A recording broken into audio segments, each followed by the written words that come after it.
Well, Henry, welcome back, and welcome to the new edition as well. I'm curious, why now? Why exactly have you chose to return now, and what was the inspiration behind it?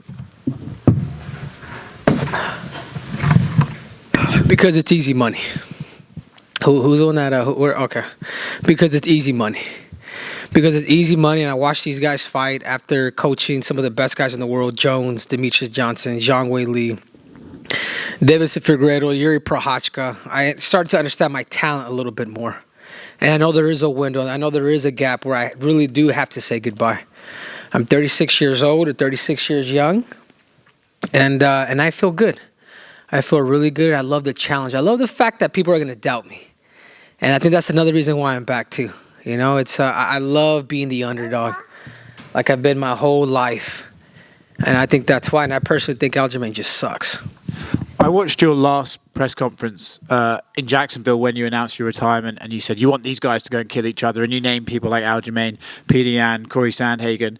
Since then, you've got to watch all those guys fight, and it seems as if you haven't been that impressed from the sidelines. No, I think more importantly, I think I just understand my skill set. I think the confidence that I just have in me and what I've done. I think that's more of where that kind of comes from. But yeah, let them kill each other. I mean, there was a strategic plan if I was going to come back. Even if I never came back, guys, I'm happy with my career. You know, I've done everything that I set out to do, like literally on a piece of paper, plus one, weighing a second UFC belt. I mean, I can retire now and be all right. But I love the fact that this fight could put me in a category where it's just like, man, you may not like the persona, you may not like my personality, you may not like the cringe, but you will definitely respect me and put me on GOAT Mountain. After a 3-year retirement, what John Jones has done, what St. Pierre has done, like that's Mount Olympus. And not only am I looking to beat Aljamain Sterling, but I'm looking to dominate him. And he ain't going past 3 rounds. You mentioned John and George St. Pierre. They came back and fought some good guys too, but in your mind, would you coming back and beating Aljamain after this stint off be better than what they did in terms of their achievement and their opponent? Yeah, I think so. Because with all due respect, and I love John, that wasn't Francis Ngannou. I love St. Pierre. I think he's great.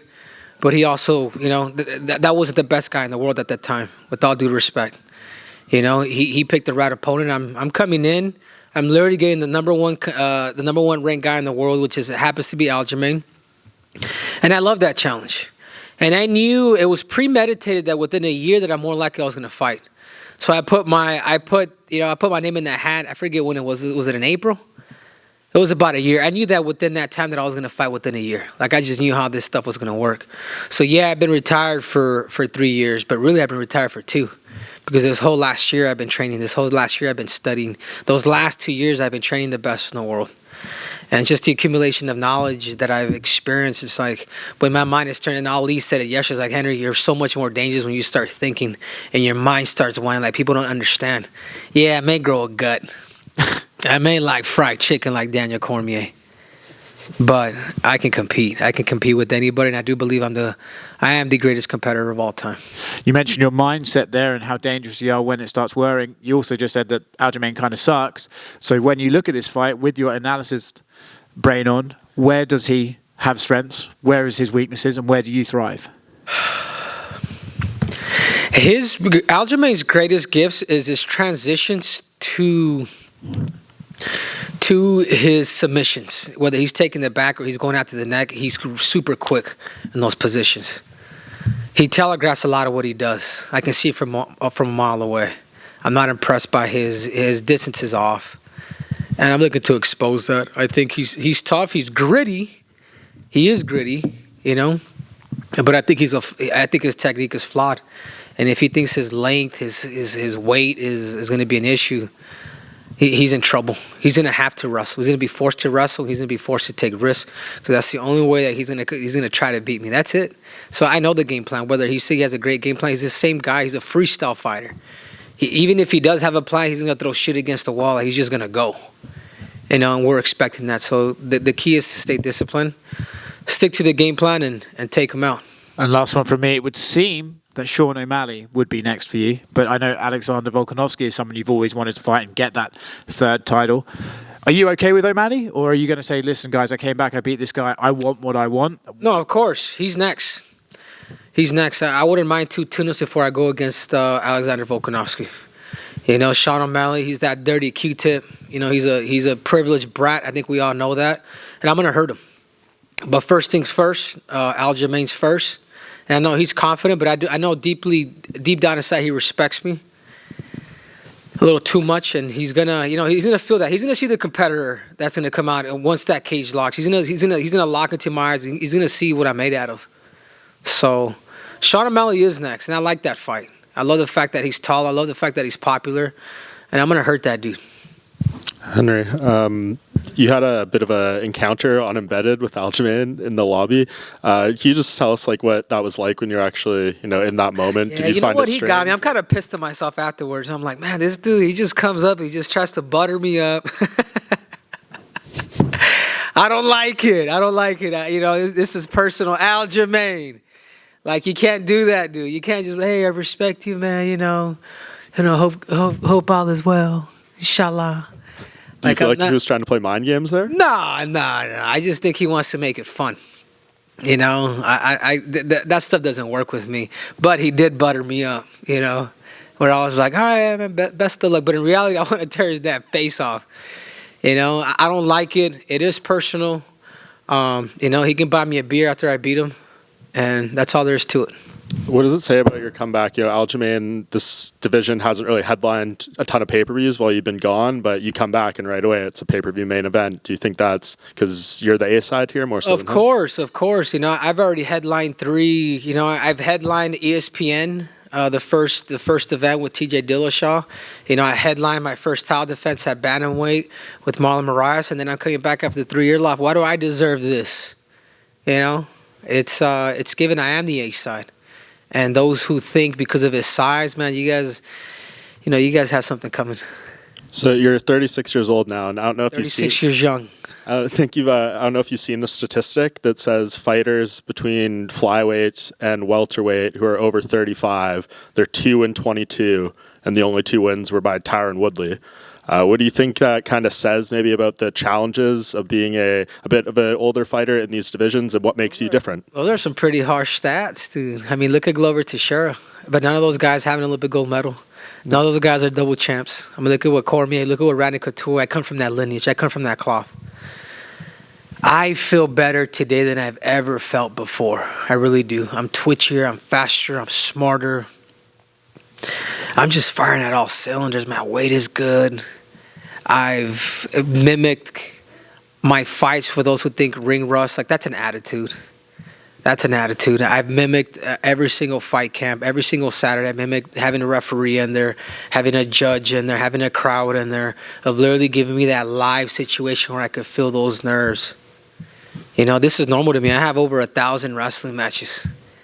I really do. Like, going up against the best in the world in a 16-man bracket, you don't know who you're going to compete against and find a way to win. Like, that's the stuff that's hard. I'm preparing for this guy for about the last 3 to 4 months. I know what he's going to do. I know what he's doing. You know what I'm saying? He has to go for broke. He has to take risks. I'm too solid, And, even being a shorter fighter, like, people have no idea how hard it is to fight or to penetrate to get underneath somebody like that. I mean, look at Volk. 5'6", 145 pounds. None of these 45-pounders could beat him. But that's the biggest challenge, and that's who I want. I have Aljo, O'Malley, and then I'm going after Volkanovski. And I want him in Australia. I want him in his own backyard. He's picked you to win. I don't know if you saw that from him earlier. They've all picked me. If you noticed, everybody who really understands the game, all the good fighters. All the elite fighters, not the UFC. Oh, Aljamain's big. Oh, he's long. No. The elite of the elite, the people that really understand the game, we'll bet Cejudo. And last one from me, so someone else can go. You'd said during immediate aftermath of the retirement and kind of in between that to come back, you wanted to feel appreciated, whether that was promotionally or financially, things like that. Are you sitting here today happy with the deal that you're fighting under and all those things that you wanted in order to return? Yeah, of course. Listen, guys, this is like, I'm an entrepreneur, man, so I get the UFC too. You know what I'm saying? Like, if I didn't deserve that amount. Like, my whole thing was like, guys, I'm working. Guys, I'm being a fucking Chester, and I'm throwing these pillows, and I'm slamming these snakes. I'm working. You know what I'm saying? Why is it that Conor did it and it's compensated myself? But I also get it. You know, if you're not first, you got to be different. And you know, yeah. I mean, I'm just happy I'm back, dude. At this point, you know, I made these last 3 years, man. I made good money, and that's something that I had to prove to myself. I'm not a fighter. I'm not like, I don't just live for this. You know what I'm saying? Like, it's been the last years have been the best years of my life. They really have. You know, got married, had a baby, another one on the way, and then I'm spaking one on Saturday too. Salute. Henry Becker. Was there a fight before this one that you thought about coming out for, or a fighter you thought about coming out of retirement for before this one? No, not really. I think it's always like the only guy that I can honestly say that it was never really about the belt was Demetrius Johnson. That's the only guy that I could honestly say, hey, man, forget the belt. And if you see my past interviews before I became UFC champion for the first time, I'm like, this is personal, man. I want to beat Demetrius Johnson because of his high IQ. But really, the other guy that it is Volkanovski.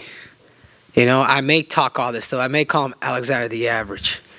You know, I may call him, you know what I'm saying? But I know the skill sets, the tactical game. He knows that I know that I understand the game. And it's the same reason why he's going for me. You know, I know I respect his tools. And it's cool that the fact that he always comes out, because I enjoy watching a guy like that. I'm just like, I know what he's doing. You know, so that's, if there's anybody that I'm really thinking, even though I know I'm fighting Aljamain, it is Volkanovski. You announced your retirement, but I mean, did you even feel at the time that it was going to be more of a break, or did you really feel you could? No, I was done, and none of my team even knew. I'm just like, I'm cutting all this weight. Since age 11 to age 33, I've accomplished everything there is to accomplish. And I mean, what else is there to do? I defended both my belts. There's not like, oh, he didn't defend his belt. Like, there's never that asterisk that Conor has. You know, to me, it's I've done what I've done. I move on. I start new things. You know, I started my YouTube channel for all you guys, all you YouTubers that love a little bit of the cringe, a little bit of the comedy, but the fact that I state the facts. Like, I enjoy doing things like that. I enjoy giving advice. And it's the same reason why the best fighters in the world come to me. You know, I'm not your coach. I'm a counselor. I'm a mentor. And I can only tell you the truth. And even if your coach is with you, I'll tell your coach the truth too. And I think that's why people continue to keep coming back, because it's not, yeah, I may show ego here on camera a little bit, just a little bit. But in reality, it's just, I just want to be able to help and be able to make a difference in order for these guys to accomplish their dreams. And last one for me. So then what really turned the tide for you then? What really changed your mind about, you know, like you said, you were successful without fighting, you had a family, you don't have to do this, even though it's a lucrative payday. What really kind of changed the tune for you? It's the doubt. It's the doubt that people will still doubt me. You know, it really is. And I enjoy that. I enjoy being doubted. I really do. And I think I've learned that from myself in these last 3 years. I really do enjoy being the underdog. I really do enjoy people like, nah, he's been out for too long. You know, that's the stuff that I like. You know, I really do. And I think that's what's motivating me. And also the other person too was actually, you know, getting a chance to coach all these guys. Getting Coach Jones, Demetrius, all these guys. And I'm just like, man, as good as these guys are, I also start to understand my ability a little bit more. And then honestly, the last thing is I remember sitting with Demetrius Johnson, and he was like, Henry, why don't you? He's like, why don't you just fight? I'm just like, you know, because I'm enjoying what I love to do. You know, I'm enjoying like building this stuff. I enjoy business, got into real estate, like doing well with that too. And he's like, yeah, but he's like, yeah, because I'm like, Demetrius, fighting isn't forever. And I'm just like, and I'm enjoying what I mean. Eventually, we're going to have to say goodbye to the damn sport. Little did I know, I ended up inspiring him. But there's one thing that he did tell me that really kind of hit the nail on the head. He's like, yeah, but fighting is the easiest way to make money. And I'm like, shit, he's right. He's right. I went back and I remember talking to Michael Wanzover, and I'm like, that's all somebody had to say. It's the easiest way to make money. And this is what I'm the best in the world at. You know what I'm saying? Henry, back here. Congratulations and welcome back. So you were talking about the elite of the elite. In such a notorious class of Olympic gold medalist wrestlers, you are the best and you accomplish the most. And we're talking about guys like Mark Schultz. We're talking about Kevin Jackson. We're talking about Kareem Abraham. We're talking about Rulon Gardner. Like, what separated yourself from their journey, and such elite names, but what separated your journey from them that made you the best of the best of that elite class? Time. I took my time. I boxed for 3 years, amateur boxing, did the competition, like literally took my time. Even in those days, like these wrestlers, they're just throwing them in like, you know what I'm saying? They're just throwing them in without just being wrestlers, and they're dominating. And I think the difference was too is I retired young from wrestling, where these guys have taken a beating, man, 3, 4, 5 Olympic cycles to eventually call it quits. Like there comes a point where you get sick of competition. You really do, and it's the same reason why I just retired in 2020, because I'm just like, man, I'm tired of this. Like, let me compete in something else. Yeah. You know, like even in wrestling, like my goal was never to become the greatest of all time. My goal was just to become an Olympic champion. So, but I think the biggest thing is I had a plan. You know, I knew that before I started a fight, I wanted to make sure that I had hands. I wanted to make sure that I had some amateur boxing in there. And I tell you what, man, amateur boxing is some of the hardest things you'll ever do in sports. 3-minute fights to put me in the open division right away. It was tough, but I took my time. And I think the biggest thing with those guys, it was just they competed for so long, man. It's like, you guys have no idea. You guys have never wrestled, but if you wrestled, you would know. This is the reason why people are flocking to MMA. It's just like, man, that sport is too competitive. Absolutely. And the wrestling world is abuzz about the Magic Man, David Taylor, potentially going to MMA. What advice would you give him? And what Olympic gold medalists out of that class who would you want to see fight, and why is it Gable Stevenson? What was the last question? David Taylor, there's a rumor that he's going to be competing in MMA, Olympic gold medalist. And like, what advice would you give him? And also, what Olympic gold medalist wrestlers, I don't know if you still keep up with the wrestling scene, but what wrestlers would you want to see compete? And why is it Gable Stevenson?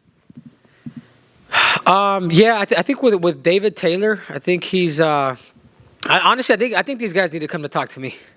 You know, they really do, because if you're not careful, man, you are going to get hurt. If you're not careful, you are going to get humbled like I did with Demetrius Johnson. If you're not careful, Daniel Cormier, you will get beat up like John Jones beat him up. Respect the game. Like wrestling is the strongest base. But you have to have a formulated plan. Don't let these coaches just put you in competition right away. And I tell these guys all the time, like, have a plan, man. Like, have a plan. Like, you have to learn 2 out of the 4 bases down first. You know what I'm saying? Yeah. Whether you're gonna be you got to be a wrestler, or you can be a grappler, kind of like Ben Askren. But you have to really develop a good striking game before you really start to mix it all. Sometimes the problem is with a lot of fighters and a lot of wrestlers, and they start mixing it a little too quick. They're trying to run before they could actually crawl, and that could also stunt your growth too. As good as you could be and as good as you could compete, you got to find the right engineers. So those guys know. I've hit up Bo Nickel. I hit up these guys, but don't learn the hard way, dude. Like, I've been there before. Like, you know, come and learn from me. Awesome. And one more question for me. Congratulations, by the way, on being a new father. How soon are they going to be on the wrestling mats? When they're going to hit doubles, singles, hitting splattles? How soon are you going to put them on the wrestling mats? And that's another thing that people have a misconception. I have a nephew right now, and he grew up around the sport. You know, Uncle Olympic champ, his dad, a 4-time undefeated. Like, my brother was one of the best guys in the world, too. And we didn't start him until he was probably hitting closer to 11 and a half. We didn't start him wrestling. We had him around the sport, let him play this whole damn time.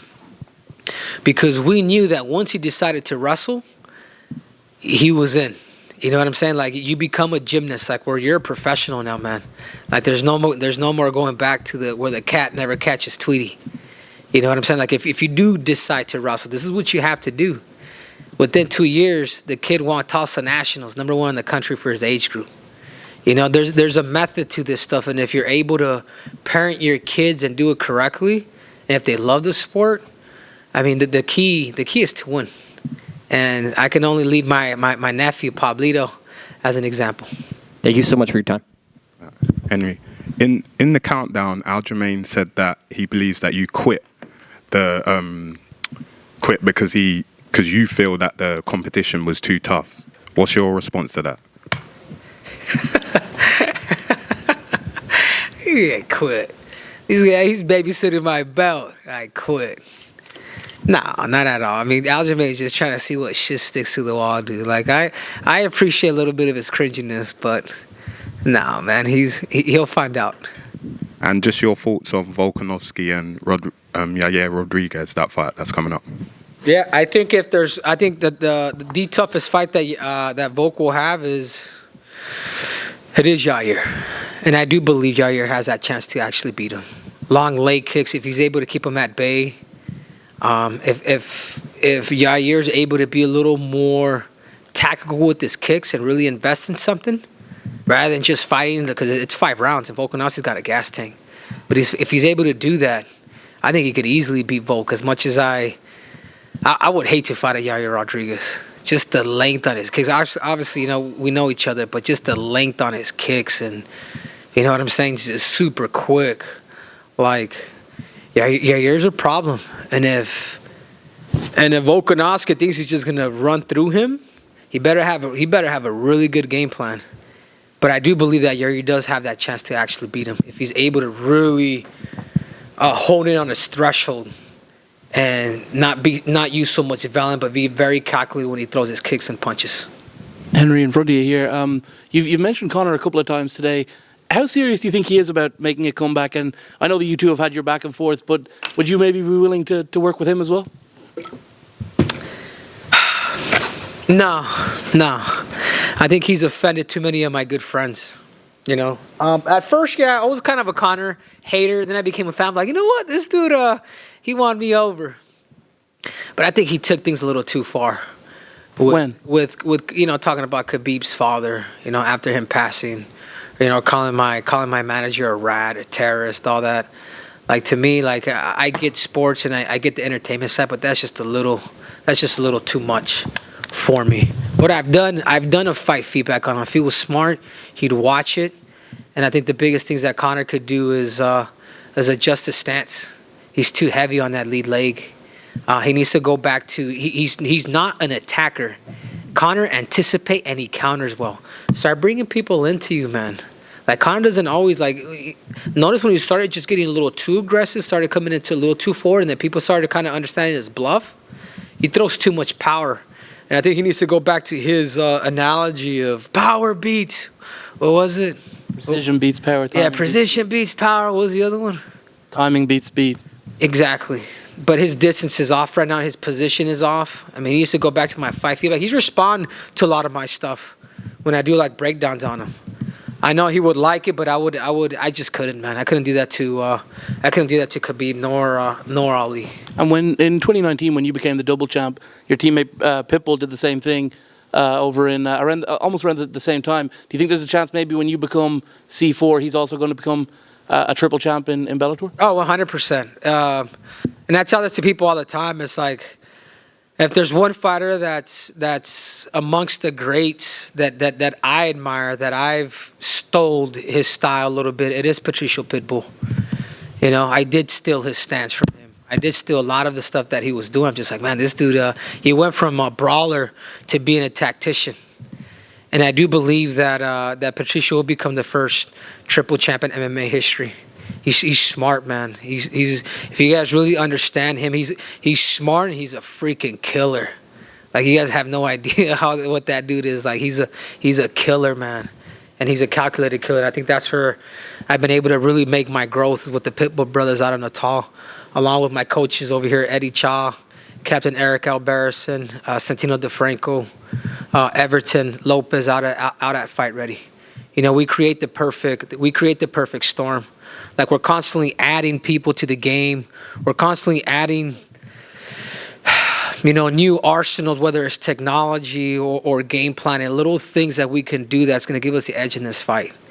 Like even yesterday, man, I was talking to Robert Whittaker. I'm just like, Robert, I had an interview with New Zealand TV. I don't know what it was.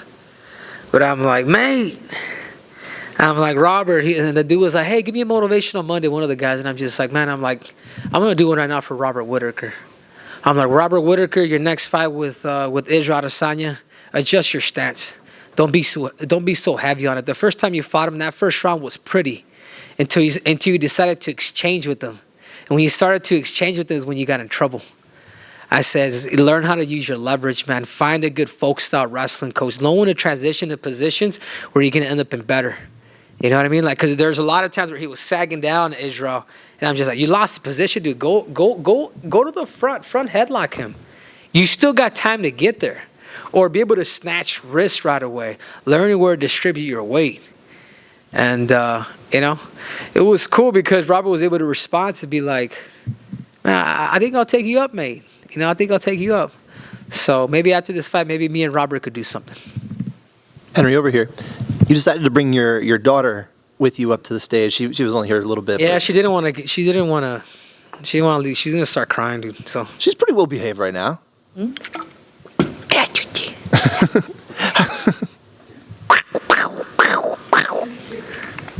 Obviously, you're enjoying the time being a father. How has that kind of changed your mentality, your approach to fighting, being a father and having something different to fight for? I'm not doing this for my family. I'm not doing this for my daughter or my wife. Like, this is, they don't even want me fighting. My daughter's not. I'm not taking my daughter to the fight. I'm not one of those. I'm not one of those guys. My wife's coming, but she would prefer me to not fight. So this is just a personal accomplishment that they're supporting me at. It's within me. I'm not going to put this on nobody else. But you decided to bring her here. Obviously, you wanted her to be. 100%. Yeah, because dude, I love my baby. I miss my baby. Even when I travel, it's a trip. I'm just like, I'm constantly on the phone with her. I'd rather have her here, and I got a lot of my training partners that look after her. So I tell them all the time. There's like 10 of them. So hey, you guys got 30 minutes apiece to play with her. I gotta kind of recover and rest, but as I'm watching, it's cool. It's cool because I also know that the incentive to it is, it's just financial freedom for them. But it does seem there's a little bit of a, you're kind of talking about this. There's a little bit of security in having her around here. Maybe a little bit of mental ease. Is that accurate or? I don't know. I never thought about it like that. Maybe. Convince me. I don't think I need to. I think she can. Yeah. No, it's all good. Like I'm carefree, guys. Like I'm here to do my best. That's it. As long as I give my best, and I will always give my best. If you're gonna beat me, man, you better kill me. Are you planning to do anything with the family while you guys are in town in the city, go in the city, or? Yeah, we're gonna shoot out to New York for I think for a few days and just have some pizza and all that. Get fat again. When do you think you might want to fight again? Right away. I want O'Malley, make sure he listens to this. I want him right away. But then I want to take at least about a month off, and boom, UFC set it up. Let's set it up and let's do it in Boston. Let's do it in let's do it in his backyard. That wannabe American. Let's do it in Boston. Thank you. Hey, Henry. Does a win here solidify your claim as the bantamweight GOAT? Man, I really don't care about that stuff. Nor do I care about pound for pound. I think that's the stupidest thing ever. At the time that I had 2 belts, why wasn't I pound for pound? You know what I'm saying? It's the stupidest thing ever, man. With all due respect to all you analysts here. It's a popularity thing. I really don't care. I really don't care about that, nor do I care about pound for pound. Because I know that by the time I beat Aljamain on Saturday, I'm gonna be behind a dude that got knocked out, or behind a dude that these two dudes had a close match. It's the stupidest shit ever. Before I used to kind of chase it, and then I'm just like, all right, I just got my 2 belts. I just defeated Marlon Moraes. I stopped him. I made a statement. It stayed the same. I was behind Jones, Khabib. Could Khabib go up and beat Kamaru Usman at that time? Could Jones go up at that time and beat Francis Ngannou? Numbers don't lie, but I think they will forever kind of, or you guys. This is a question I got for you guys. I don't know what you guys' thinking is on this, but it's a popularity contest. It's like an ESPY. Same thing with an ESPY. It's the People's Choice Award. You know, how stupid and how flamboyant can I be to get this award?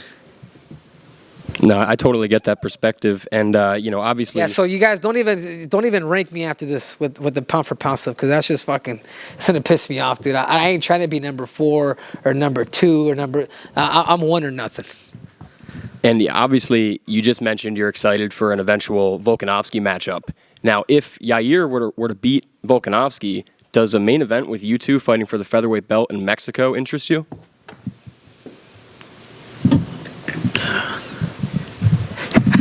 Probably not. I don't think the Mexicans like me too much. I wouldn't want to do it there, dude. They'll kill me. But he's got to get through Volk first. That's not on my mind. Neither is Volk nor Yair. It really is. My goal is the featherweight strap, which I think is Volkanovski, but because he's the current champ now. But I'm not thinking of neither one of those featherweights. But I think after these next 2 fights, I can't be denied. I can't. Thanks, Jeff. We have time for 2 more. 1, 2. Hey, Henry, in the back on the left. I really do admire your MMA skill set. I think you're one of the most well-rounded mixed martial artists of all time. I'm wondering, do you see a significant skill advantage in a certain area in this fight? Everything. In every sense of the way, from standing to the wrestling to the hair. See that? I just think I'm better than Aljamain everywhere. I think he's got grit. I will give him that. I know he will fight for this. What do you think of his striking game? It's kind of funky on the feet, throws some weird kicks. What do you think of that? I got to be careful. I mean, I'm not underestimating Aljamain. I just believe in my skill set that much, but I'm not impressed. And you've talked about in the past how you need a challenge to really get up for. What makes Aljo that, or is it really just you want the belt back? And that's not that I want the belt back. I see him as a tune-up fight. You know, I see him and Oman as a tune-up fight. I want that featherweight strap. And then lastly, for me, who has the better YouTube channel, you or Aljo? Oh, look at the numbers, man. His is like, oh, well, here. Like, man, my stuff is, I'm growing by day. I'm growing thousands by day. So you guys make sure to subscribe to that damn YouTube channel. Thank you, Henry. I am a subscriber. I do enjoy your channel. You're welcome. Come over here, Captain. Let me bring up Captain Eric Alberis in here. Come here. Come here, Captain Coach. You guys give him a hand. Come on. Come on, guys. When can we show the coaches some love? Donna does. Go ahead, Captain. Take him over. Tell me what we're gonna do to Aljamain on May 6th. May 6th, the return of the GOAT. You know, I was saying in that countdown about a list, but I didn't say the second part, and I'm going to let you guys, I'll tell it to you guys. When I first met Henry in 2004, he wrote a list at the Olympic Training Center. You walk in his room, you see the list. Number 1 on that list was Olympic champion. Number 2 on that list was UFC champion.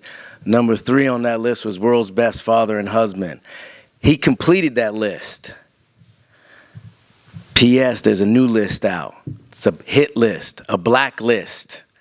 And on May 6th, the Funk Master gets scratched off that list. That's all I got. All right, hey, last question, dude. We're out of here.